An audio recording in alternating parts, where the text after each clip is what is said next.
El crecimiento de las plantas jóvenes, un complejo modelo de desarrollo, tallos y raíces, hojas y órganos reproductores, cada uno de ellos con su propia estructura especializada. Una planta viva está constituida por miles de células microscópicas, casi todas ellas especializadas para una función determinada. Y puesto que cada parte de la planta realiza su función propia, las células especializadas de una hoja son diferentes de las del tallo o raíces u órganos reproductores.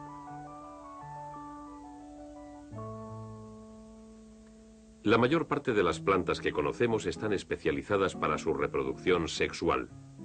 El polen, producido por una flor masculina, puede ser transportado por los insectos o el viento a una flor femenina de la misma especie, produciéndose una semilla. Esto quiere decir que la nueva planta que crezca de esta semilla tendrá dos padres, heredando algunas características de uno y otras de otro, sin ser exactamente igual a uno ni a otro. Esta variación puede constituir una ventaja para las plantas que crecen en medios ambientes naturales, lo que implica que la especie de la planta tenga más posibilidades de supervivencia bajo diferentes condiciones naturales. Sin embargo, la variación incontrolada constituye un problema para los agricultores y cultivadores. Estos quieren producir plantas de calidad uniforme y capaces de traspasar las mismas características de una a otra generación, lo que se hace posible gracias a que son numerosas las plantas portadoras de semillas que pueden reproducirse de otra forma muy parecida al proceso normal de crecimiento de una planta. Tanto las plantas como los animales han desarrollado un proceso de división de células. Cuando una célula se especializa, por regla general no continúa dividiéndose para formar nuevas células. Sin embargo, el crecimiento de las plantas difiere del de los animales en un punto muy importante. A manera diferente de los animales, las plantas cuentan con unas pequeñas zonas denominadas meristemas. Esta imagen microscópica muestra varios centenares de células meristemáticas muy apretadas unas contra otras. Estas células continúan sin especializarse y siguen dividiéndose. Los meristemas se encuentran en las extremidades de raíces y tallos y también en las yemas del tallo o de las ramas. En primavera es de las yemas del árbol de donde pueden crecer nuevas hojas, flores o ramas.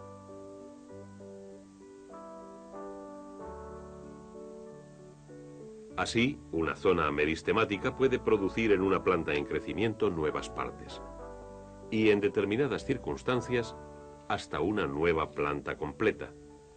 Lo que quiere decir que muchas plantas pueden reproducirse de manera asexual y mediante reproducción vegetativa. En algunas plantas, las hojas son capaces de reproducción vegetativa. Cortemos una hoja de esta begonia y realicemos unos pequeños cortes en la hoja para que pueda absorber el agua y minerales que normalmente absorbe a través de la raíz. Al cabo de 3 semanas, la hoja habrá comenzado a desarrollar raíces y unas pocas semanas más tarde, un tallo y nuevas hojas. A los 6 meses tendremos una begonia completa, aproximadamente la mitad de lo que tardaría en crecer partiendo de una semilla.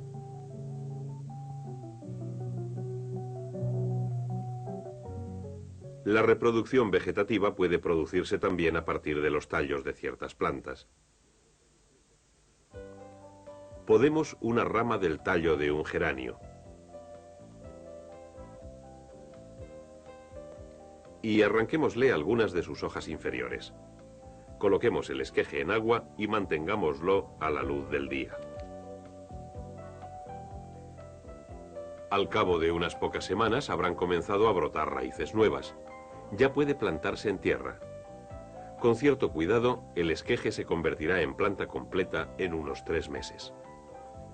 El tallo del geranio pertenece al tipo más conocido, que es el que sale hacia arriba de la tierra.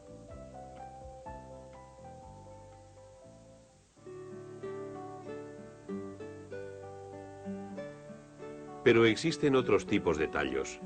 Algunas plantas, entre ellas el lirio, tienen un tallo subterráneo llamado rizoma. A este le crecen otros pequeños rizomas con yemas que pueden crecer hasta convertirse en nuevas plantas.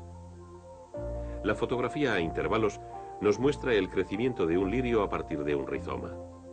Este almacena una abundante provisión de alimento, lo que quiere decir que una planta puede crecer con más rapidez y fortaleza partiendo de un rizoma que de una semilla. Cerca de un mes después de plantarse, el nuevo lirio es ya adulto y está en floración. La reproducción por rizomas puede darse en la naturaleza sin la colaboración del jardinero. Esta es la razón por la que las plantas dotadas de rizomas, entre las que hay muchos tipos de herbáceas, puedan reproducirse y extenderse por una amplia superficie en un corto espacio de tiempo. Los tulipanes y muchas otras plantas pueden crecer a partir de un tallo subterráneo que se encuentra en un bulbo. A cada bulbo grande le crecen varios más pequeños, cada uno de los cuales puede transformarse en un nuevo tulipán.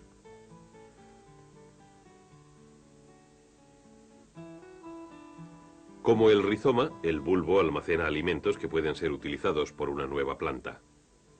El alimento se almacena en capas muy apretadas de tejido foliar que rodean a una yema sobre un tallo corto y grueso que se encuentra en el centro del bulbo. Utilizaremos de nuevo la fotografía a intervalos para ver el crecimiento de una nueva planta partiendo de un bulbo.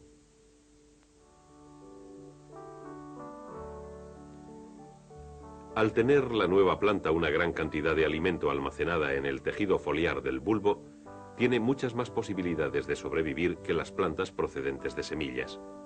Una vez que la nueva planta ha echado hojas verdes, puede empezar a producir su propio alimento. Hay bulbos que tienen más de una yema. De hecho, la cebolla no es sino el bulbo de la planta de la cebolla.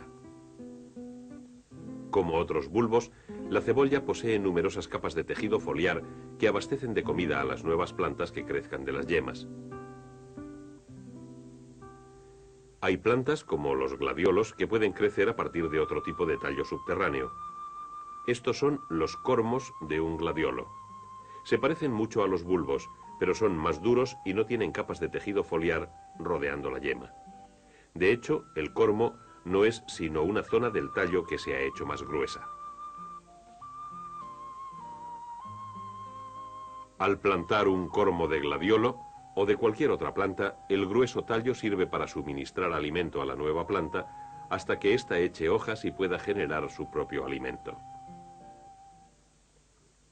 La patata nos ofrece otro tipo de tallo para la reproducción vegetativa. Una patata no es sino un tubérculo, que es un tipo de tallo grueso y subterráneo.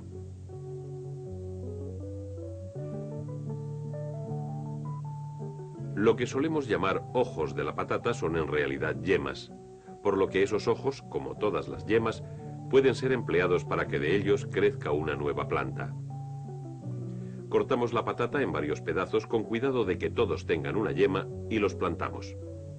Las patatas utilizadas para la producción de cosechas suelen recibir el nombre de patatas semilla, aunque no sean en absoluto semillas.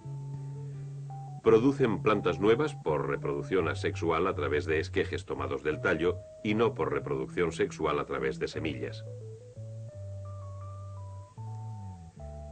También se emplean esquejes en otro tipo de reproducción vegetativa. Tomamos un esqueje de un manzano, una ramita con varias yemas, y la sujetamos a una rama de manzano de otra especie. El proceso recibe el nombre de injerto. El árbol proporciona alimento a la ramita injertada y al cabo de unos meses ésta habrá crecido hasta formar una nueva rama. Estas ramas, al alcanzar su madurez, darán manzanas de la misma especie que el árbol de donde fueron cortadas.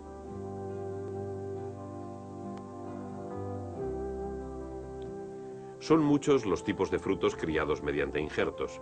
Este proceso permite la reproducción de frutos carentes de semillas. Esta fruta es más fácil de comer, aunque al no tener semillas no puede reproducirse sexualmente. Los cosecheros de naranjas utilizan un proceso llamado injerto de yemas. Se cortan unas ramitas de un naranjo y a continuación se realiza un corte en la corteza de un plantón, sujetando a este las yemas tomadas de la rama cortada. Si el injerto tiene éxito, de esas yemas injertadas nacerán nuevas ramas, y éstas darán naranjas de la misma especie que la del árbol de donde se cortaron las yemas.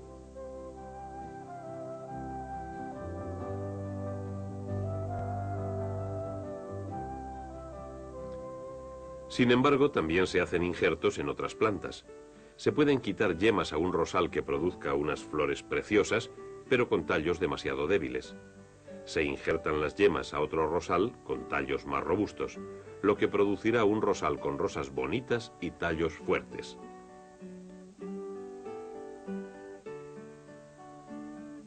Así que las hojas y tallos de algunas plantas pueden utilizarse para su reproducción vegetativa, aunque existen casos en que lo que se utiliza son las raíces de determinadas plantas. La planta más conocida de todas las reproducidas a través de esquejes en la raíz es con toda probabilidad el boniato. La parte que comemos no es en realidad sino un trozo agrandado de una raíz. Como las raíces carecen de yemas, al contrario de los tallos, es con frecuencia más difícil que salgan plantas a partir de raíces que de tallos, aunque pueda llevarse a cabo con el boniato y otras pocas plantas.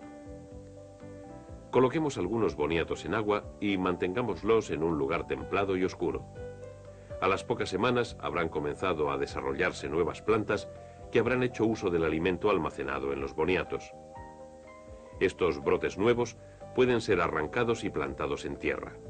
A los pocos meses se habrán convertido en plantas de boniato completas y con idénticas características a las de la planta de donde se tomaron los brotes. Todo esto es válido en lo relativo a todas las plantas producidas por reproducción vegetativa, sea esta mediante raíces, tallos u hojas. Los biólogos denominan a las plantas así criadas clones. Un clon es el organismo que resulta de la reproducción asexual y que cuenta con las mismas características de los organismos padres. Sin embargo, la palabra clon ha venido adquiriendo un significado más especializado a causa de los experimentos de laboratorio que han producido clones mediante células sencillas. Uno de los experimentos más importantes comenzó con unas rodajas de zanahoria. Se obtuvieron unos tejidos de esas rodajas y se colocaron en platillos de cultivo. Posteriormente se sacaron de los cultivos algunos pequeños grupos de células y se introdujeron en un frasco. Se añadieron leche de coco y otros alimentos nutritivos.